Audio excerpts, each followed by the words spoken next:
Okay, welcome to the first Edinburgh Northern Cockerel cast. I'm Jason Thompson, former captain, current player, joined by co-host Michael Mawdsley. How are you, Michael? I'm good, thank you very much. How are you? Excellent. Yep, thanks. And joining both of us for the first Cockerel cast is our current club captain, second player ever to win the Dave Haddon tackling sword on more than one occasion. Frontline key worker, Dr. Dominic Harrison. Welcome, Dom. How are you this evening? Yeah, I'm good. Thanks, JT. Yeah, very well. Great stuff. Firstly, what have you got to drink? Right. So I'm on a club favorite actually. So I'm on a Joker IPA. Very good. Is that a great grog delivery special? Was indeed by none other than everyone's favourite Northerner right now, Kit. Yeah, so, another key worker. A lot of us have gone there. I believe so. I'm on a Guinness Extra Stout. And Michael? I'm on two drinks, unsurprisingly. One is the Sky Red, which I ordered impulsively the other night when I was bored, and a Glenmorangie 10-year-old as well. Excellent. So, well, doubling down. So firstly, Dom, to your lockdown situation, probably not much of a lockdown other than your free time. How are you managing? Yeah, it's pretty fair to say, obviously. So I guess, I'm a GP, so I'm still kind of going to work as normal. I guess work has changed massively. So I guess most people listening will be aware that GP practices are still open, but they're doing as much as they can over the phone to try and minimise risks of transmission and things. So it's been a big change to my kind of my usual working style and pattern. Quite like seeing people face to face normally. So and then I guess so I do 3 days a week at a GP practice, and then I do at the moment I'm kind of doing a couple of days a week at one of these COVID primary care assessment centres. So if you call 111 with your symptoms, then you might get triaged to see someone like me. Some at the Western General at St John's and things like that. So that's the kind of the work side of things. So you didn't see Michael then when he went for his test? I went to the airport. Well, the airport, yeah, I think they've got, I can't remember, there's another drive-through testing place as well, I think, isn't there? Can't remember where it is now. So, yeah. But, yeah, no, I'm seeing people that are kind of are unwell enough to potentially need hospital, that kind of thing. So, that if they're needing an assessment as to whether or not they need to come into hospital, whether they can stay at home because they're not quite sure themselves, then it's that kind of assessment that I'm making. So that's okay. And then I guess, and then the other bits are... and then I stay with my wife. So Rach is working from home, and so my free time, yeah, you're right, I'm just kind of at home, and we're obviously trying to do a bit of exercise, all of us as well, aren't we? So well, I was actually going to ask you about that. So the activity challenge, was that your idea? I honestly can't remember now. It's either my idea or Holland's idea, but I can't remember. Okay. But and obviously as a qualified medical professional, do you have any kind of advice for, let's say, a less active, perhaps ballooning Northerner who's currently in quarantine?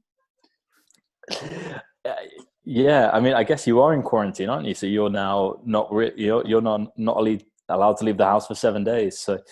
Oh no, I've had my test results, so I'm clear. Oh, I guess you're okay now. I'm glad you thought I was referring to myself there, rather than just the generic Northerners who might not be exercising as much. So advice to stay active or in the house? Yeah, there's plenty of good home workouts and stuff, isn't there? Like YouTube's become kind of awash with these things. Like the England Rugby channel have been putting up some things like that every now and again. Don't follow them. Just to make people that don't follow them aware. And I think it's quite a lot of the kind of free stuff. And then obviously if you're a member of a gym, I think a lot of those places are kind of putting stuff online as well. So loads of like good body weight things and stuff where you don't need any equipment, which is good. I'm more of a kind of I like to get outside a bit really. So I've still been doing my hour or so outside on the bike or running. That's my typical really. Very good. Excellent. So you just a brief touch on your backstory. Where are you from, and how did you end up in Edinburgh? So I'm from Nottingham originally, and I came to uni in Edinburgh. So, and then so I came to Edinburgh for uni, and then I was. Should we? What do we do now? Do we talk a little bit about? I can go to but your rugby background then. So was there any mini rugby schools, previous clubs? Yeah, I think I picked up the game about 11 or 12 or something. And that was at school. Very good. So you just played through school. Started playing for a club as well when I was about. Played school, and then when I was about 14, I played for a club as well. So and then I played a little bit of kind of county stuff as well around kind of 16s and 17, 18. But never anything. I was never kind of stand out at that level or anything. And then I guess I came on to play rugby at uni. So I played for loads of different clubs when I was at uni, but I guess I kept playing for the Medics. So back in those days when I started, we were just playing intramural stuff on a Wednesday. And a lot of us kind of tried to find other games on Saturday. So I went down to Aki's in my first year, I think, and played a bit for the 3s and the 2s. And then don't know, it's a bit of a, when you're a student and you think like getting all the way from Pollock Halls to Stockbridge is at the end of the world. So in I don't know, probably would have been February, just kind of gave that up really. And then we ended up kind of getting the Medics more into Saturday rugby. And I can't remember when that happened. I don't know, that was kind of in our 4th year or something. So I played a bit for the uni every now and again when they still used to play Saturday league stuff, which they stopped a good while ago. And then and then we ended up playing some Medic Saturday rugby stuff, but that was before they kind of joined the proper league, I think. So we're still kind of part of things when they're in their infancy as well. Yeah, I'm trying to remember back. I might be getting mixed up with Dick Vet and stuff, but we're sort of in and out of the leagues. Probably hard, one of those hard teams to maintain a position in the league because they turn over that much almost. But you mentioned the uni rugby. Michael, you wouldn't have remembered playing against Dominic. You wouldn't have crossed paths. But we must have done. Do you remember playing against the History Boys, Dom? Or did you left? No, yeah, I think I did play against History Boys, but maybe because also by the time, because obviously I'm a little bit older than you, and by the time that you were probably playing for them, there's a good chance that, when I was in my kind of 4th and 5th year of uni, I wasn't playing so much intramural on a Wednesday. So, maybe didn't play. I remember them being a team and stuff. My memory's shocking, to be honest. So, I remember getting thumped off the Medics repeatedly. So that's it's probably for the best that we don't recall that. We had some really handy players on a Wednesday. We had players that were playing we had some players that were playing Prem 1 and stuff back in the day that would come down and play for us on a Wednesday. It's pretty good fun when that happened. So that would explain that. And then how did you learn about the best club ever? And when was this? Would it be right? So I guess, So I think I joined Northern probably, must have been late 2015 or maybe early 2016. I think it was late 2015. Anyway, so I heard about that through, it was because of CJ, and he was, I can't remember the connection, maybe going out with one of a best mate of mine from uni called Matt McCarter, who played for Northern as well. So we both came down together around that kind of time. And then Matt hung about for about 3 or 4 months and then snuck off into the night and didn't really come back. But I got pretty hooked. So and that was kind of, I took a couple of years off playing rugby after uni. Just it was difficult with foundation jobs and stuff and rotas, and then it got a little bit more manageable after that. So I was able to kind of play a little bit more consistently. So yeah, I guess in the first couple of years I was down at Northern, I remember I remember Michael talking to me actually on maybe my first training session ever, and I think, were you doing a bit of coaching back then, Michael? I can't remember. I would that would have been during my shoulder injury, so I would have been coaching. Yeah, I think so. And I remember saying, so the usual kind of, one of the first questions is always kind of, what position do you play if you come down to training? And I remember saying something like, well, I used to play back row, but I've been doing a lot of cycling at that point, and I was probably the same size I am now, but about 80 kilos, kind of thinking maybe I should be like on a wing or something.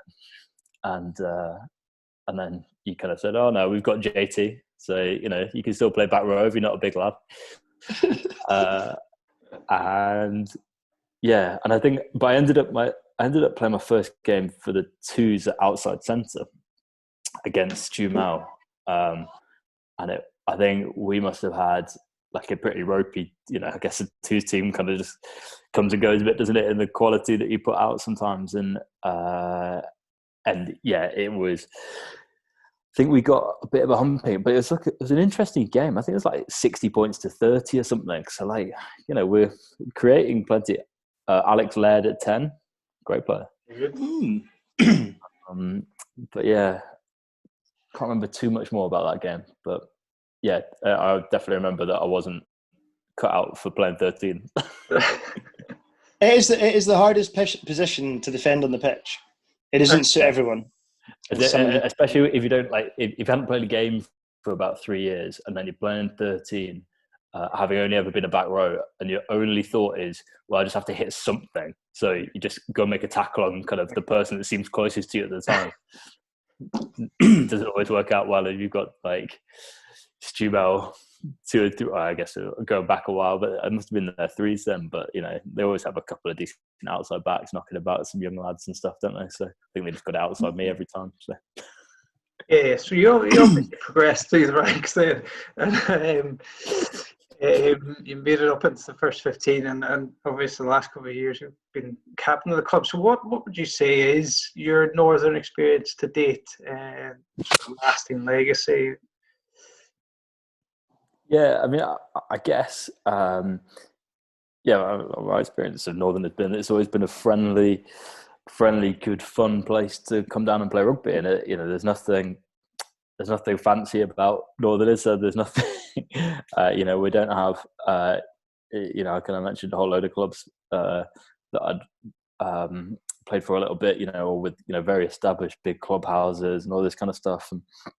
But I guess Northern's got Northern's got so much more of a kind of team atmosphere, and so much more, you get to know people really quickly at Northern. So I think it was that kind of really made it something to stick around for.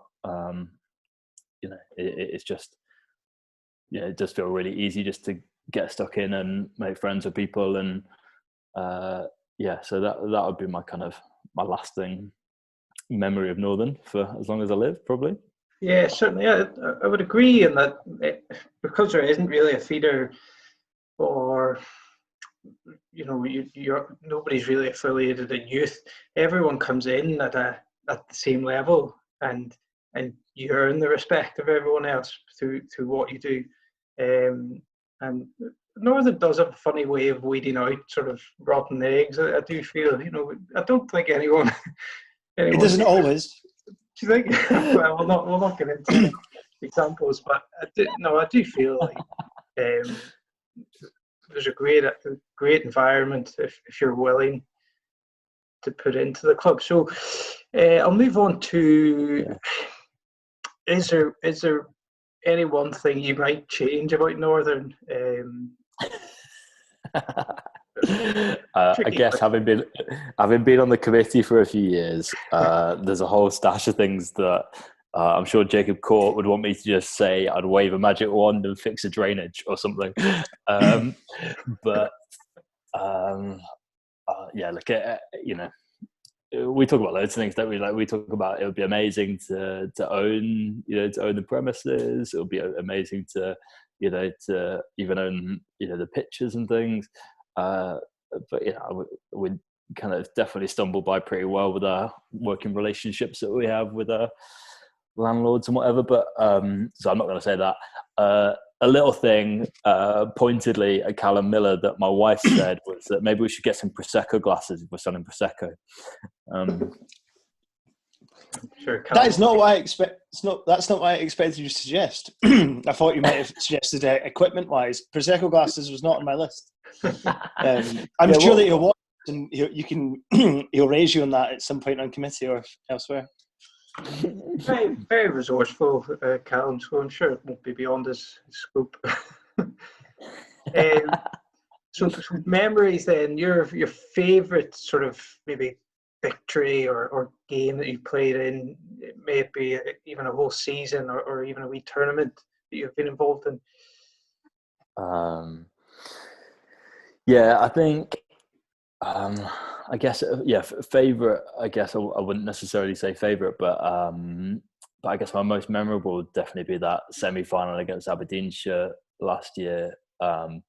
So, that was, a big occasion. I think that's probably the biggest crowd I've seen watching a Northern game. Lovely day in March or whatever, a bit of spring sunshine and a really tight game, against, a decent team. And I think, we turned up and played pretty well. And I think we'd done, we probably, we matched them toe for toe. And I think we were a bit unlucky to come out on the wrong side of that score that day. I think, a couple of individual errors that I can vouch for and say that it'd be nice if I just caught that ball when I was falling over the line. But, yes, I think that's probably my most memorable game. But and it felt pretty. But I guess so if you had to say favorite victory, then I think it would be the game before that where we won the kind of regional bowl, and it was nice to get your hands on some silverware, and it felt like we were kind of playing some reasonable rugby at that time. I think we certainly defended really well, and all of that season we defended really, really well. So and I do like a good solid defence. Of course, and Michael always likes to ask, you have a nose for the try line. So any tries which stand out? Doesn't have to be yours, of course. You can include opposition tries as well, as you want. Yeah, I mean, I've got some are like almost kind of flashbacks, aren't they, of like horrific things that I can remember one from earlier on this season that's definitely a flashback of an opposition number 8 just running around me as if I wasn't there. That's a bit depressing. I think that was Gala away for reference. Right, I was thinking of a different game altogether. Because I'm pretty sure that what you're referring to, we shortly had a conversation afterwards about who was taking the number 8 and who was taking the fly half. I remember that distinctly from that try. Oh, right. Well, maybe it wasn't Galloway then. No, I think it was Lismore, but I'm not even sure you were playing that game. No, but I think let's get on to happier memories. So, I think I scored a few tries that season, last season, most of which, in fact, almost all of which were from about 2 yards out. So none of those really count as like a decent... They all count in the record books, Dom. So I think I've only got one kind of showboating try for Northern, I think. And I can't remember who we were playing against, but someone got sin-binned and I defended on the wing and we turned over the ball and someone... So I was just found myself out on the wing, ball into my hands, and I think it was like Ulston or something. Ulston had come up to players and they had someone on the wing who probably hadn't played an awful lot of rugby.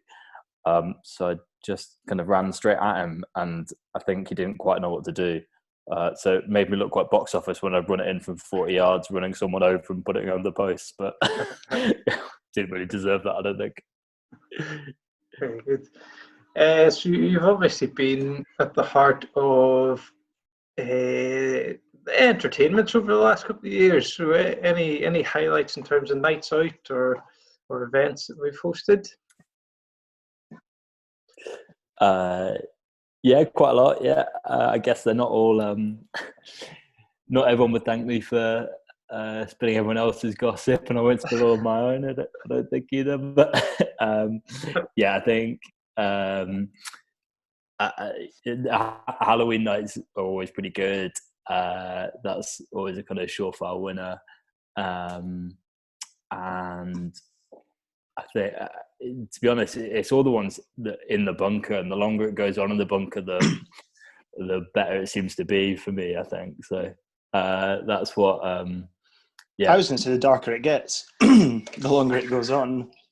Definitely true. Yeah. There is one story, and obviously we won't name any names at all because you never know who's watching. About after a Halloween night, of you having to hunt down a Northerner. Oh no, that was after a Burns night, actually. Oh, okay. Yeah, no, there was a good story there. So yeah, I did genuinely think someone had died the next day. So it's good job that person wasn't dead.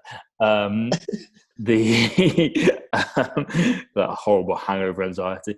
No. And there was also a certain Glasgow resident who had to come back to my marital home after a Halloween night out as well. That was a good one as well. I think I'm not sure I don't think I was there, but certainly some of the videos and images of was it after you won the regional bowl? I think it got pretty loose in the bunker. Yeah, was that? Yeah, is that the table slip and slide? Yeah, that's what I was thinking of as well. Yeah. I'm not sure if I was actually there for that bit, but wow, it's lived in the memory, hasn't it? So that was enjoyable. Right. So Dom, you've obviously had the privilege of selecting a good few teams in the last couple of years, but who would you say would be in your best Northern back row or your most favourite, most enjoyable to play alongside? I think we've done pretty well for back row over the last number of years. The whole time I've been at Northern, I think we've had loads of good players come into the back row. So, and I guess we've had over that time we've had some players that have kind of lasted for 6 months, and some players that have lasted for, I don't know, how long have you been going, Jace? About 12 years or something? I don't know. I think that might be 13. So it feels like I'm comparing it. So it's not all a level playing field, that I don't think, but yeah, I guess if you're kind of thinking about the so number one, if I was making my best Northern back row of players that I've played with, I wouldn't be in it. That was number one. I think it kind of depends what you're looking for from your back row players, doesn't it? The back rows are have to fulfill a whole range of different functions, and it's about balance across that back row, isn't it? So me and you, JT, would happily play 6 and 7, but you're going to need someone who can ball carry a little bit if it's 280 kilo back rows. So yeah, it kind of depends a little bit on balance. But I think if I was going to pick some players that I've played alongside in the last few years that have been pretty talented and been able to make stuff happen on a pitch that I could kind of work with, then I guess I'd probably have to say so. Jeremy's a pretty standout, skillful player that we've played with in the last little while. I guess you could pick him at back row. He's I don't know what his position is.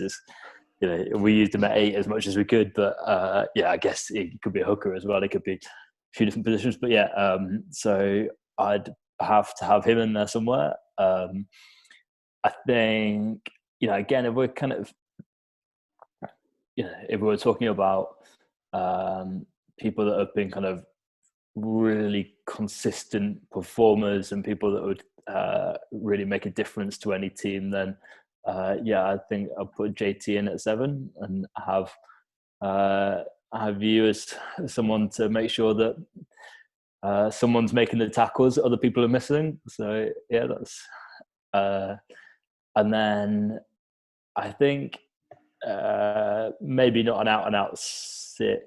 I don't know. I think a real toss-up between a whole number of different players.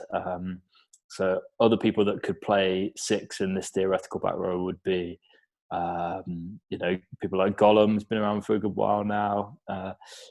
He's obviously more of a nailed-on second row these days, but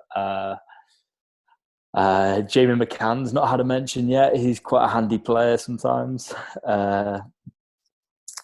Richie Kircher, who only here for 6 months, but knew what he was doing both sides of the ball. So Andy Nasser, probably our best South American import in the last little while, could do a job at 6 as well. I wouldn't. He's always one that you're really, really happy he's on your team. So I think I'd say Jamie McCann for general hands and ball carrying and things. Impact. Very well done. Impact. It would definitely impact. Yeah. And I suppose one of the luxuries of technically not being a forward yet means I can ask you if you had to pick your dream back row. So not Northern players. So from all time, I can ask both of you this because you're both back rowers. Who would be in your your ideal back row from all time? Any rugby player ever? So professionals, the whole lot. Yeah, professional. Yeah, I'm not expecting amateur. I think again, but I think modern rugby has kind of shown some of these things, like South Africa won with Dwayne Vermeulen at 8, who you don't think of him as the biggest ball carrier. He's not in the kind of like Vunipola mold, or he's not in the and so there's a whole different range of ways that you could pick a back row. If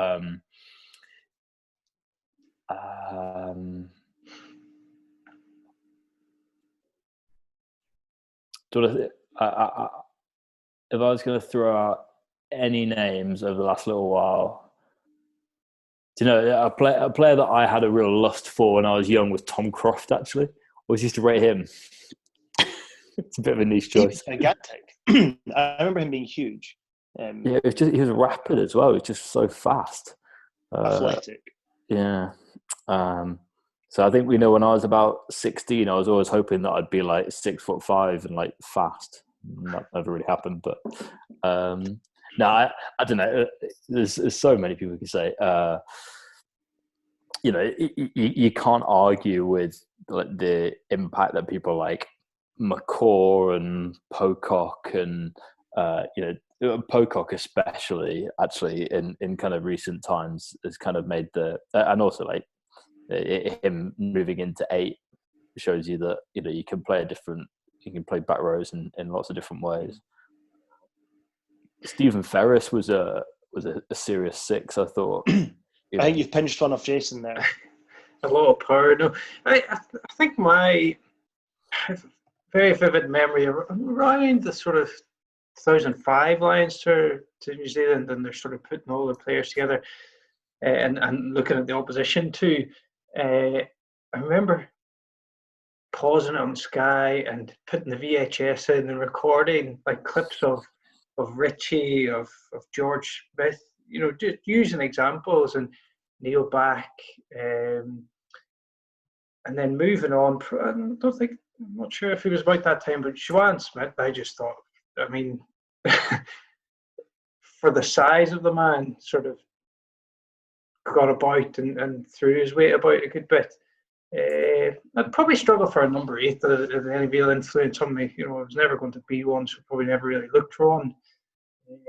But certainly those sort of players around that time.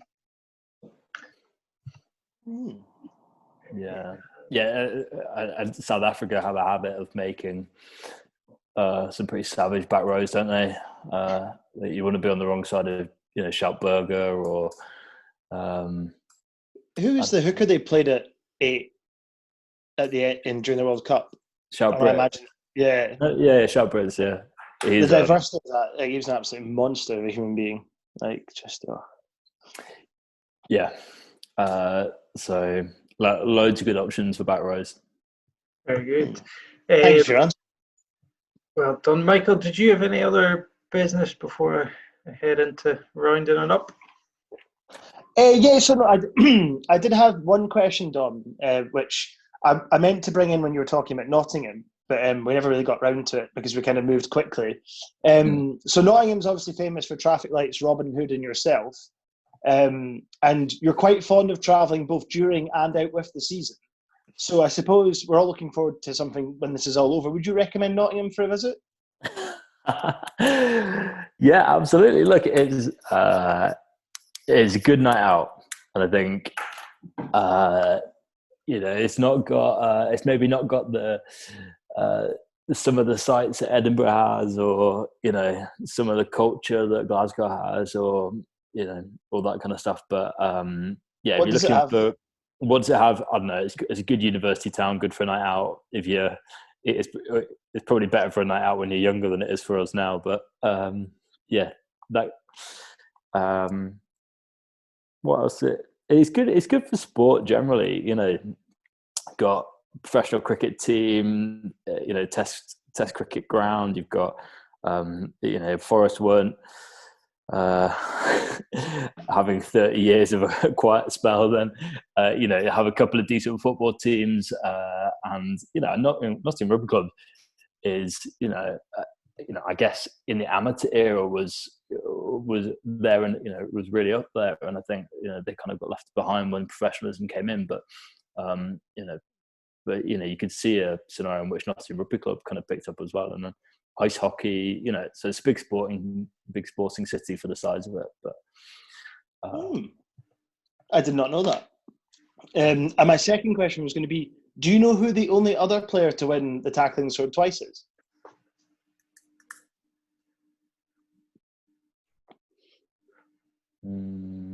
JT? Correct. It's been like half an hour for me to ask that question. Thanks for bringing that up, Michael. Yeah. Anyway, moving swiftly on. Dom, what are you most looking forward to when life returns to normal? Yeah, I think